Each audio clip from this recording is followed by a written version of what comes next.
Hello again, everyone. Welcome to the Rome Floyd Chamber Small Business Spotlight on Rome Business Radio. We are broadcasting from the Hardy Realty Studios, and we work in cooperation with the Rome News Tribune. I am Roger Manus with Rome Business Radio. And I'm Thomas Kizet with the Rome Floyd Chamber. Good morning, Roger. How was your vacation?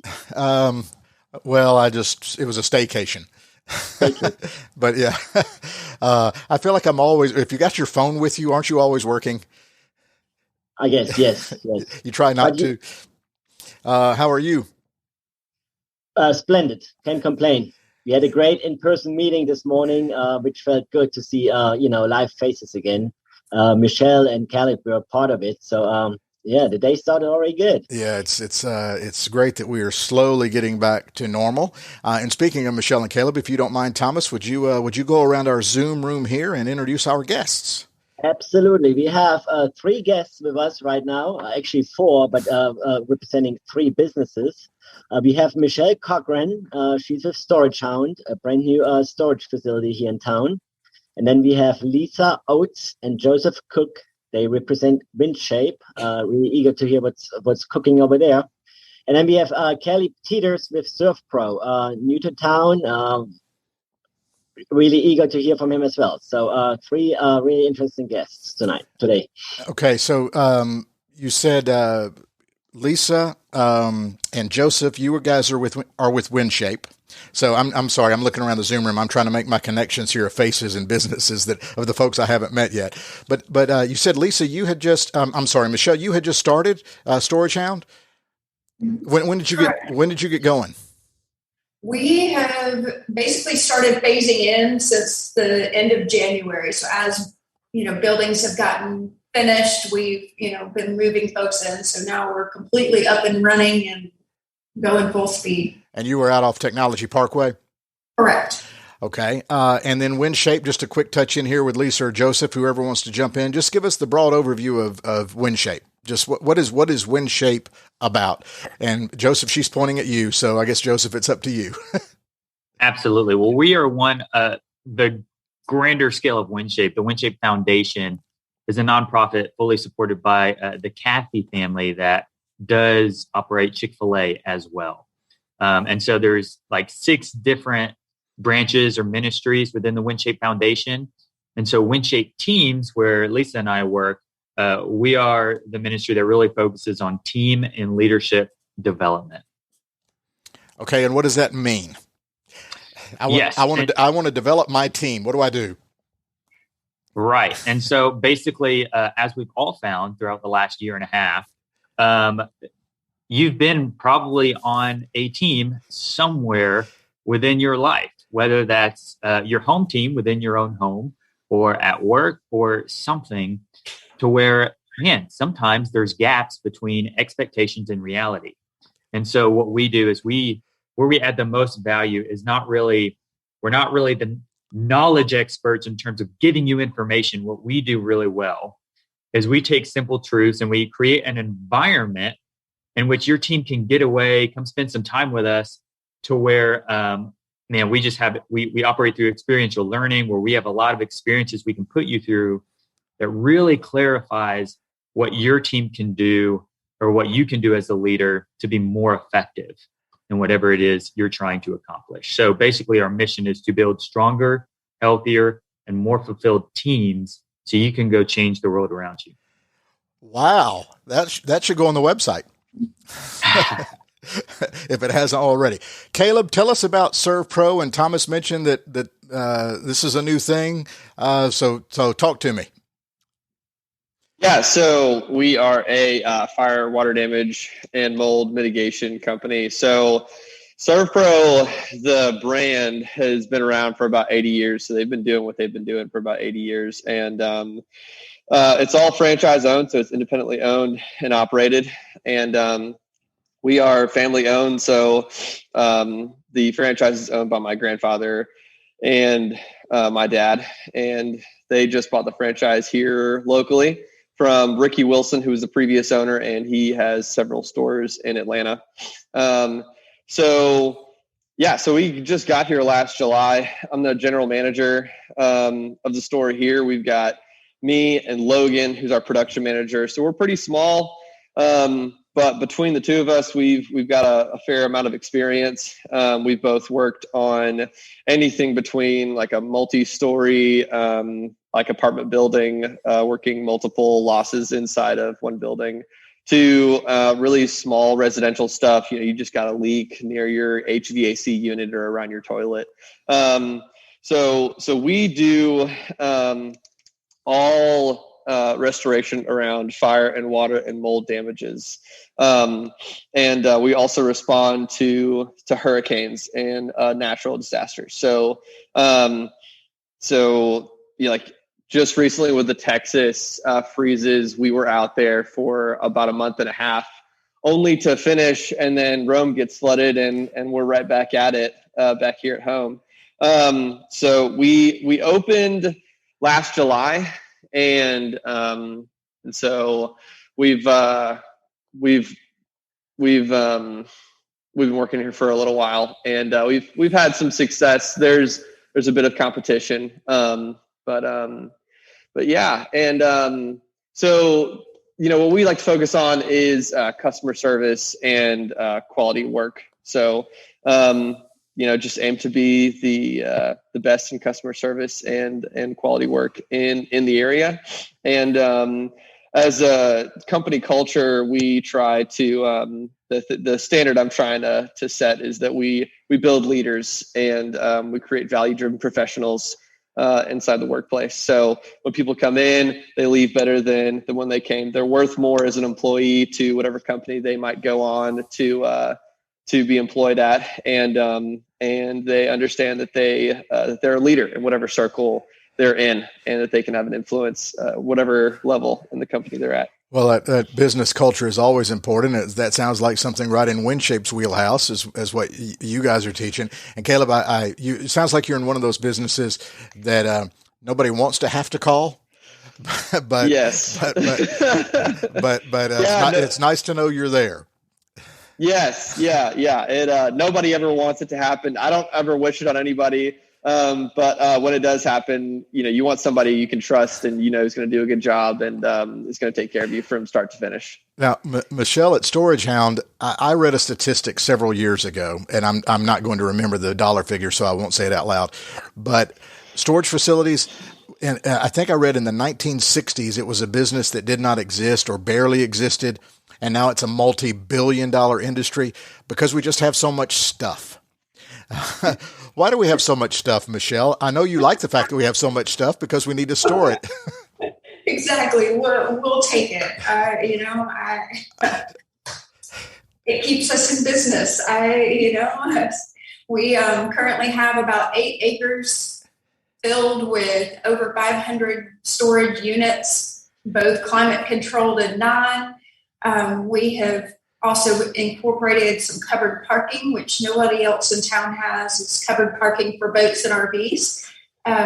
We look to kind of be the forerunner in technology and security, whether it's the gated entry, so you have 24-hour access using your gate code.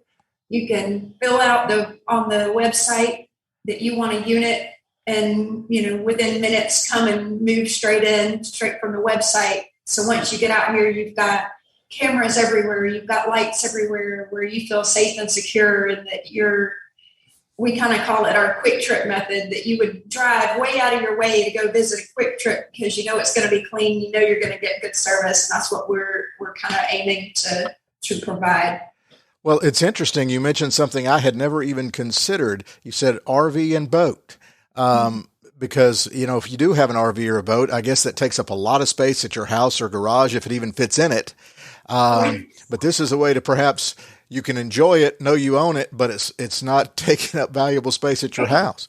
So how many spaces do you have for boats and RVs? Currently we have almost 100, but we have plenty of space to add more. And the storage unit. And I say that's all the parking spaces. The covered spaces, we've got 10 of each. We've got 10 smaller ones and 10 larger ones. All right. And then the storage units themselves come in a variety of square footage options. Anything from 5x5s all the way to 10x20s. Okay. And how do you lease them month to month, or do you have to sign a contract for a year, or how do you do it? So they're month to month. There is a contract, but it's a 30-day contract, minimum of a 30-day. But after that, it's a month to month for as long as you need it. And but the fact that you're placing such a premium on security, is that just something that does not really exist in your industry a lot? Not a lot around Rome. Some have gates, but they have specific time frames that you have to be inside your unit and have your things put away by like 7 p.m. So that way, if you work night shift and need to come over here and get something at night, or you forget something, you're able to come anytime, day or night, and get your things. Gotcha. You're limited. Well, let's check in with the folks from Winshape again. Joseph, we have not heard from Lisa yet. So Lisa, you need to unmute yourself if you're oh, no, you're fine. So just expanding a little bit on what Joseph said, when you are teaching this teamwork, what are some of the bigger obstacles that people may not realize are there, and they just kind of keep repeating the same mistakes all the time that y'all can help people navigate through?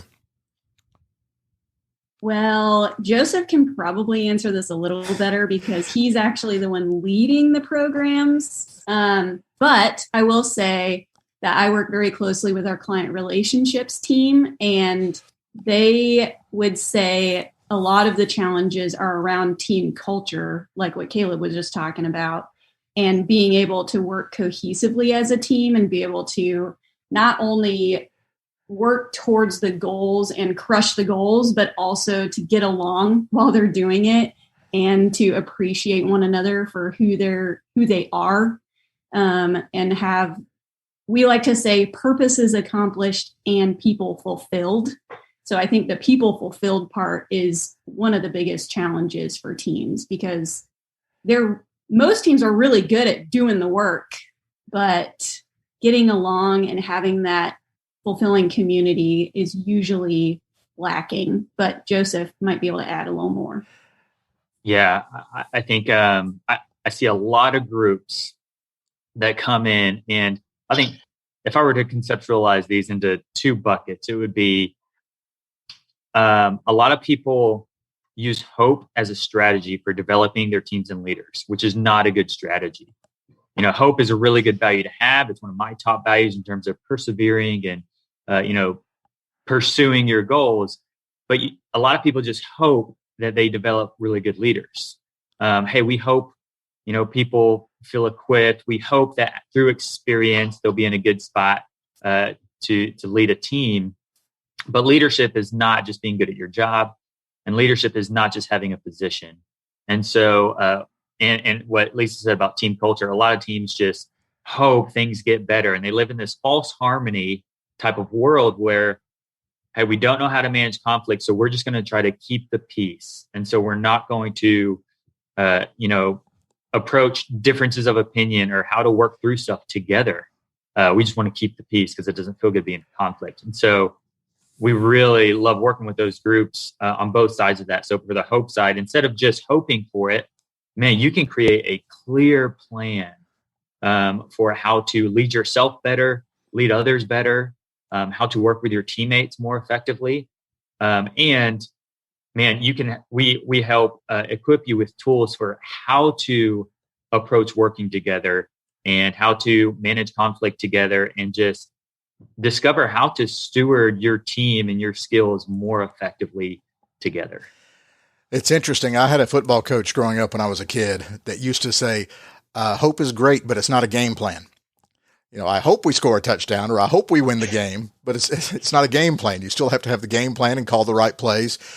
Using the sports metaphor, because that's kind of my background. I love sports. And is it safe to say that there are some instances where, like on a football field, for example, somebody's the quarterback, but somebody has to block? It's knowing roles to maximize team performance, and that can happen in a business as well, correct? Absolutely.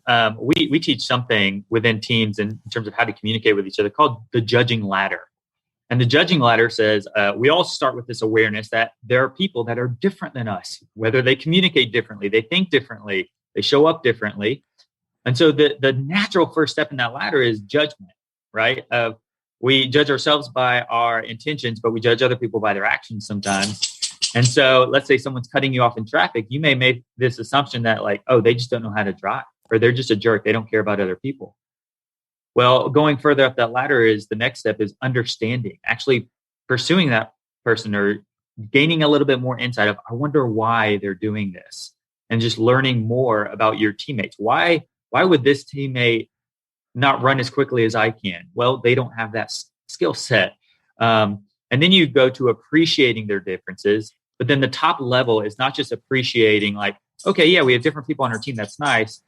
But valuing their differences in the terms of I'm pursuing this person and I'm utilizing this person because of what they bring to the table.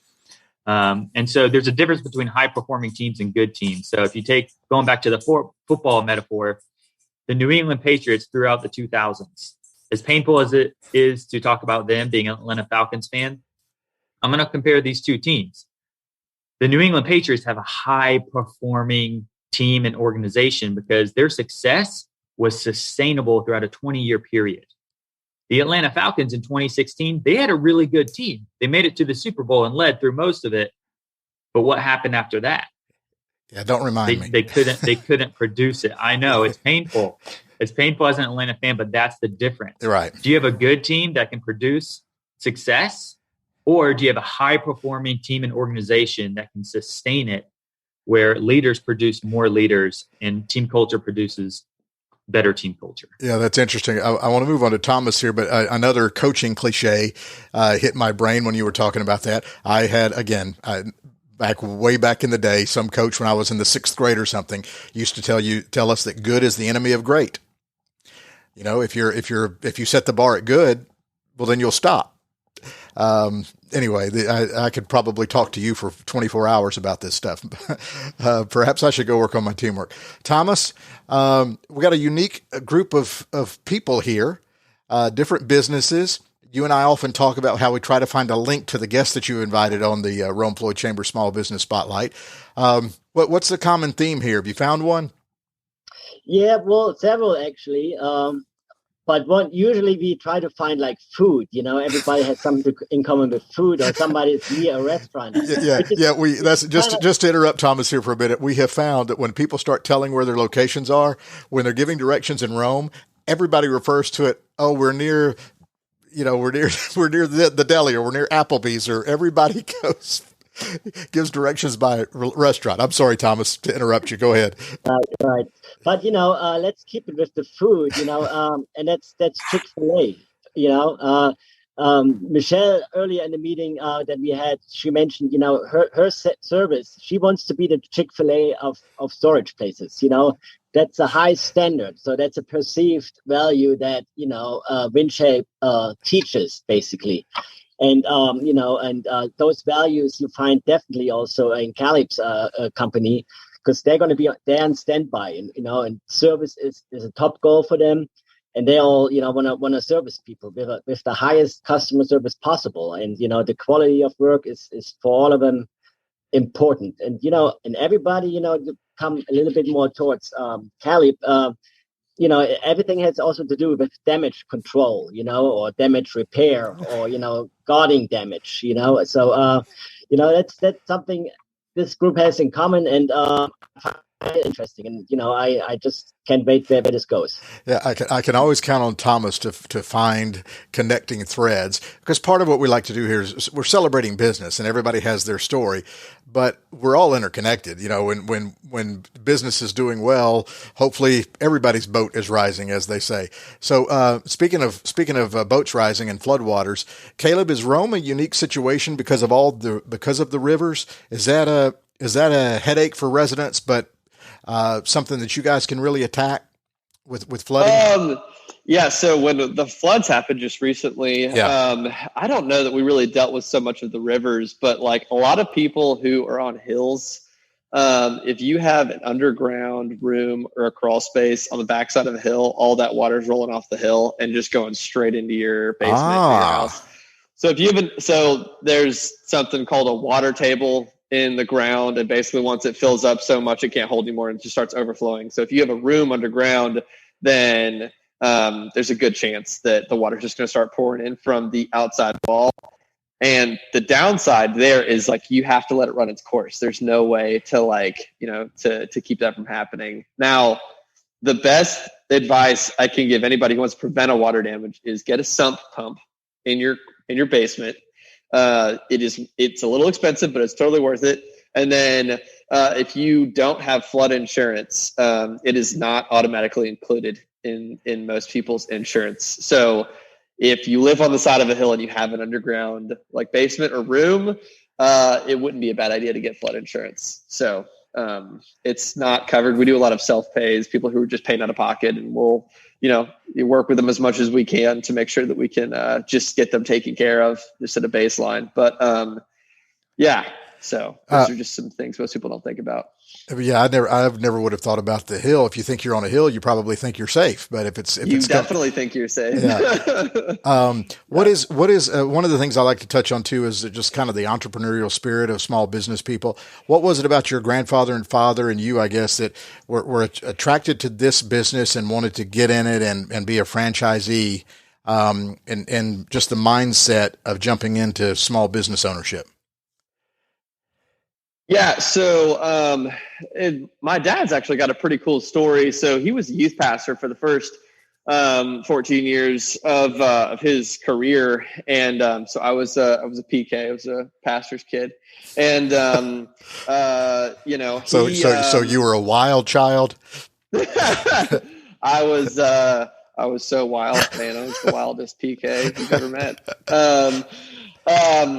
No, so we moved around a lot because, working for a church is just tough. And sometimes people have disagreements and stuff like that. So we moved around a lot. We lived in Texas, Louisiana, Colorado, lived in Colorado for about 2.5 years. And then we moved back to Birmingham, and we had another issue at the church we were at, my dad was working at, and he just like couldn't do it anymore. So he started his whole career over from scratch and started doing sales, and he worked in a mall selling cell phones. And it wasn't but a few years after that, he worked at AT&T, and he got an offer to do sales at Servpro in Birmingham. Okay. And they're one of the biggest franchises in the Southeast. So he was a business consultant at Servpro Birmingham. So he would go around to the local franchises that Servpro Birmingham would oversee, and he would give them advice on how to run their business. And after meeting all these business owners, I mean, he was just like, well, if they can do it, like, why can't I do it? So he's a wheeler and dealer. So he's always looking for the next best deal. He has a really hard time passing up a good offer. If he misses a chance, it pains him for the next several months. And so he started looking for an opportunity to buy a franchise. And he was a franchise business consultant for about 8 years. And then one came around, and it was in Alexander City, Alabama. So that's the Lake Martin area. If you're going from Birmingham to Auburn, you'll pass right through it. And and so he sold, I think it was 2018. They sold the house we grew up in and put everything they had into the business and just gave it their best shot. And we've been really, really blessed in how successful that business has been. Through that, he wanted to provide me with an opportunity to do something in business. And that's what I was going to school for.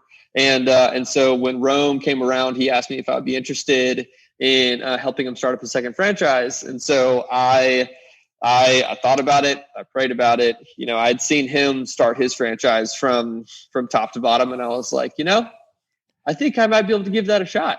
Good. And so, after thinking about it long and hard, I decided to give it a go. And so we moved towards purchasing the franchise here. And about a year later, we closed out after some delays with COVID, naturally. I went to training last summer and then finished out late last July, and then we moved here. So, Michelle, is Storage Hound, is that a franchise or is this a totally independent operation? This is totally independent of myself and my husband, and we have another business partner, Nick Rogers, that actually work with him through real estate. We are actually all three realtors, and saw a need, and Mark and I were looking into the business idea and wanting to do it. And I started talking with Nick and found out that he was investigating the same business idea. So we said, okay, we need to put our heads together and let's make this thing happen. So as a realtor, so you saw a need. You saw people having too much stuff. Yes. Absolutely. And not just having too much stuff, but adding the additional levels of security and bells and whistles. Right. We saw a need that, from college students to women like myself that don't want to come out to a storage unit late at night without feeling safe and secure, where it's lit up. You don't, you just don't want to go somewhere that you don't feel comfortable. And so we wanted to make it simple and easy, where you can sign up online and move right in. And like I said, you feel safe at night or any time of day that you want to come out and get in your unit and get your things. Well, as a real estate agent, that's kind of an industry where most realtors that I know, they all kind of have that entrepreneurial spirit. It's the harder you work, the more sales you're making and buying and commissions and things like that. So did you all share that bug of let's do something on our own?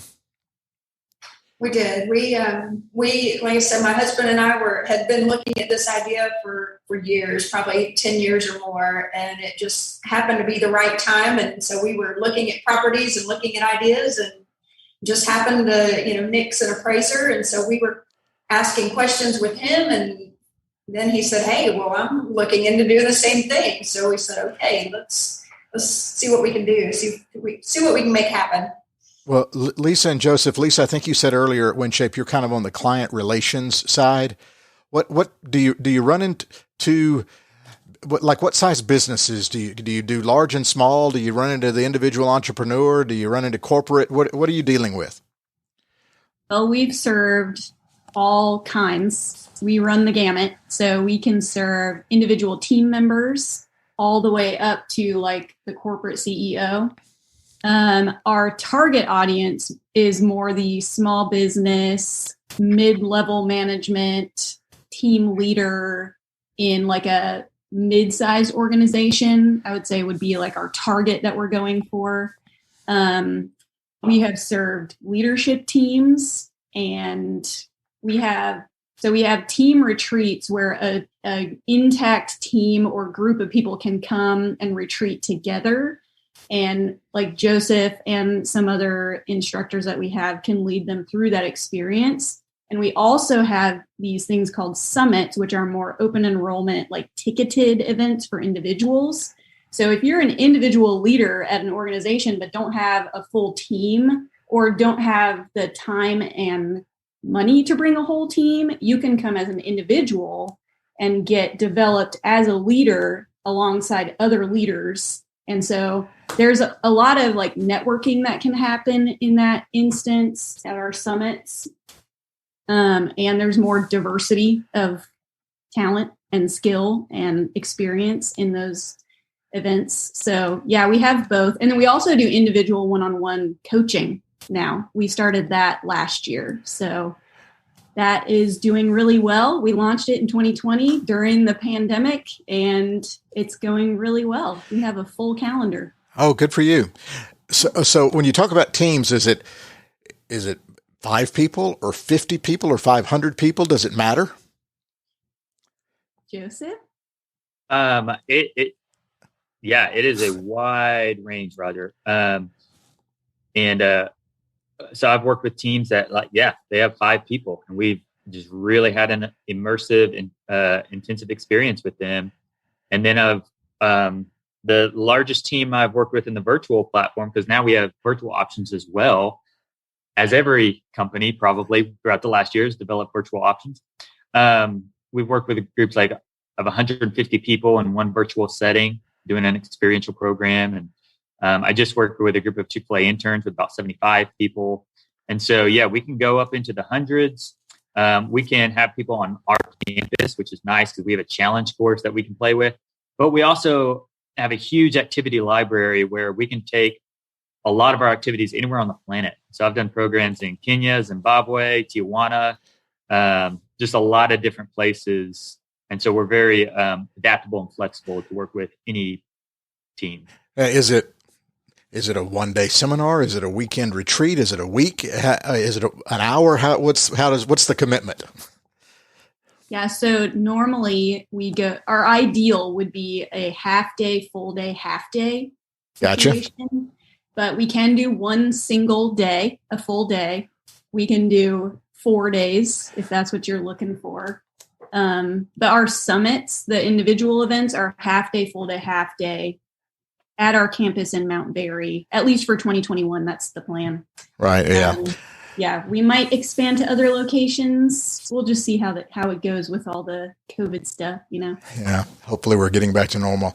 We've been on Zoom doing these podcasts for a while, and I think we're going to get back in studio here when school starts because our studio is at the Rome News Tribune. But we're looking at other options to kind of maybe improve it prior to then.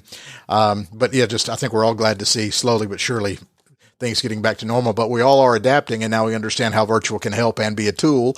And I think people will continue to use virtual in a variety of ways. Last little go around here. Let's talk about how you get your name out there, your website, your marketing. Caleb, how can people get a hold of you? Social media, things like that. Yeah. So if you're in a pinch, if you just Google water damage in Rome, we'll be one of the top 5 search results. So if you're just looking for a phone number to call, you can call that. And it'll go straight to you'll get an after hours call, and then it'll go straight to me. But other than that, we have Instagram. I just made an Instagram page. And then we also have Facebook, and the Instagram handle is Servpro of Rome, and then the Facebook is Servpro of Floyd County. Servpro of Floyd County. Michelle, you guys are located out off Technology Parkway. Like where specifically? We are 857 Technology Parkway. Our phone number is 706-591-5990, or we're on the website, www.thestoragehound.com. And you can find us on Facebook with the same name. And how did you guys choose the name? Well, it was one of those funny, we didn't want it to be like everybody else so that you know who we are, which is one of those, all the names were so similar that you can't remember which one's which. You go to one of them, we wanted to be different. So the Storage Hound. So that TV show Storage Wars, are they ever going to come to Rome and we're going to have an auction out there? I hope not. I don't know. I'll come. You've got one bidder. If you have that, if that happens. I get sucked into those shows. I don't know why. Lisa and Joseph, contact information for Winshape and specifically the branch that you guys take care of. How can people stay in touch with y'all or find you? Yeah. If you Google Winshape Teams, same thing. You'll find everything you need to know. But we have website at winshapeteams.org. And our social platforms, we're on most of the major players. So we have Facebook, LinkedIn, Instagram, and Twitter. And the handle is just Winshape Teams. So find us on your favorite and start following and liking and engaging with us. We'd love to get to know you. Sure. Thomas, final thoughts from the chamber, contact information for you. Contact information. We're on 1 Riverside Parkway, so come and visit us, have a coffee, and ask questions. We find the answer for you. You find us also via Google. Just Google Rome Floyd Chamber, and you find us. But the website is romega.com. Phone number is 706-291-7663. Final thoughts, Thomas? Well, it was a great group of people. If you guys, need information, I'd be happy to connect you guys. And I see already a few synergies. I'm going to brainstorm there a little bit longer for you and let you guys know. Fantastic. Glad to have you back, Roger. You look very relaxed. I took a week off. I don't know that. It was a pleasure.